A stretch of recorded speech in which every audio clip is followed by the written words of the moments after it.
Hey guys, welcome back to another recap video of the Content Capitalist podcast. My guest on this episode is Nicole Spencer.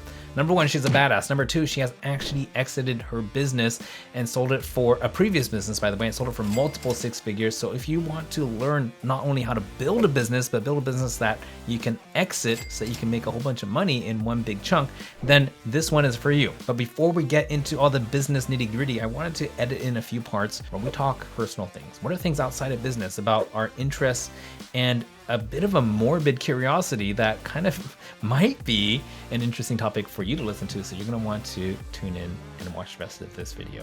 The Content Capitalist Podcast. I had this really powerful vision, and I taught for a few years. I went to graduate school, and for something totally different, I have a master's in Holocaust and Genocide Studies. Wow! And it's like a whole other story. You watched Anne Frank and then took it, or something like that?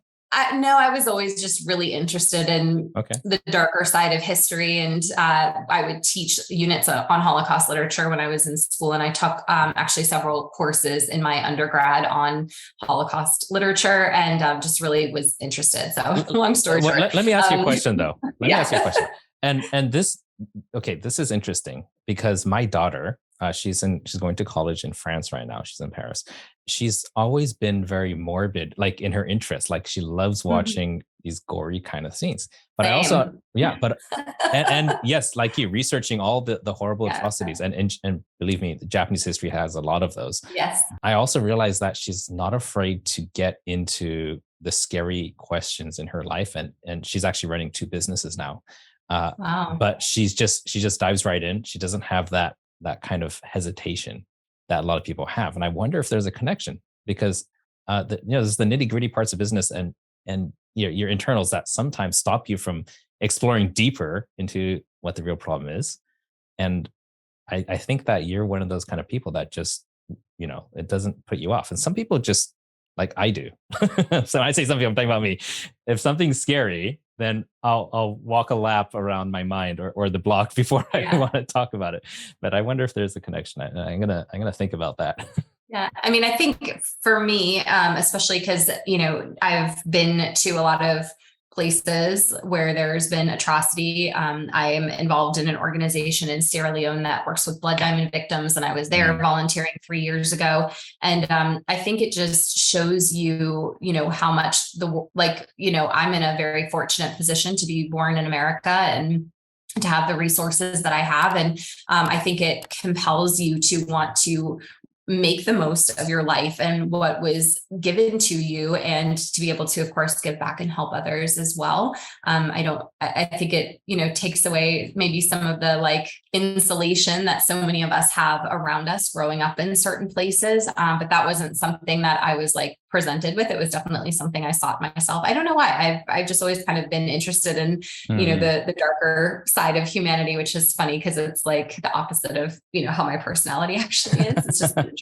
I don't know. Okay. I don't know. I used to have this theory that if you're a bodybuilder or into fitness and you have an amazing physique, then you must have a whole bunch of discipline, which translates easily into entrepreneurship. Nicole, however, has a different perspective on that. And when I heard this, I was actually kind of surprised. So you're going to want to listen to this section. What's interesting from my experience is for most of my experience, and I certainly wouldn't generalize this to everyone, but I think that if I look at successful entrepreneurs in the coaching space specifically, you'll find most of them, even if their specialty isn't fitness, that most of them are attentive at least to their health and fitness.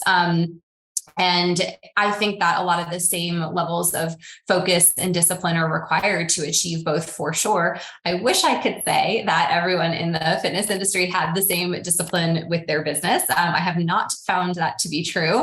And I think, we all have different values and priorities and things like that. And I actually find it much easier to be disciplined with my business than my fitness now, but I'm committed. It's a habit. So I definitely think that there is there's some overlap, especially when you look at successful professionals and how they take care of themselves. I think we've all seen some of these fake gurus where they had some success in the past, and then they take that bit of success, they put it in a bottle or a package, and they sell it over and over and over.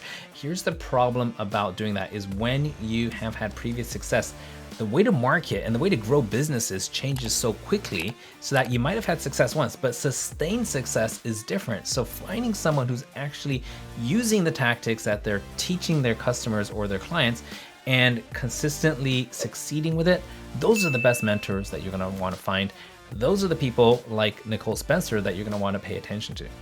I have a couple different coaching programs. My entry-level coaching program is a 16-week marketing intensive. And basically what we do is we teach online offer creation, marketing, and sales strategy. And so with that, I basically still use the strategy that I teach in that program. And so I was building this business completely organically through social media and email marketing. I teach offline strategies and things like that within the program as well. They don't quite apply to the type of business that I have now, but we teach a ton of different ways. But I built it to, I would say we did everything organically till I was at about $500,000 a year in revenue, maybe just a little bit less.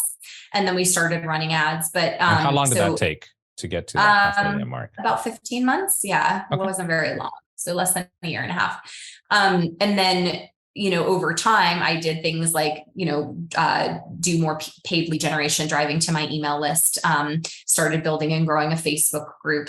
But what's interesting about our strategy when it comes to lead generation is we still do a lot of organic. I get a lot of referrals. I get a lot of people like adding their friends. I do a lot of podcasts and, kind of ways of leveraging other people's audiences and things like that. I have my own podcast, which has been really amazing. And then a lot of what we do is paid lead generation for email list building and for group growth. And what's cool about the way that we do it is because I don't do sales calls or anything like that in my business. So what we do is we pay to bring more people into my audience, and then we rely on my content. And the fact that the content really is so good and that I'm so committed to nurturing my audience. And I do show up every day for people, and it's not hard. It's not taking me a ton of time. It's just the commitment to do so.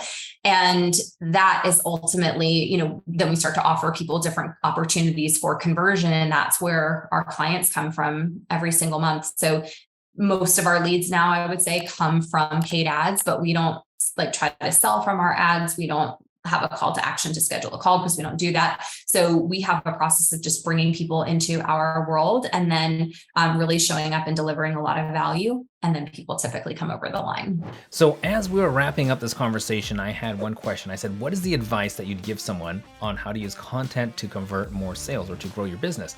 And before you go on, I want you to remember, she's somebody who's exited a business and actually sold it. So she knows how to grow and scale a business. She's currently running a multiple 7-figure coaching business around people in the fitness industry. So what you're about to hear, it may sound simple, it may sound basic, but you got to remember, this is what's actually working today for people like her and people like her clients.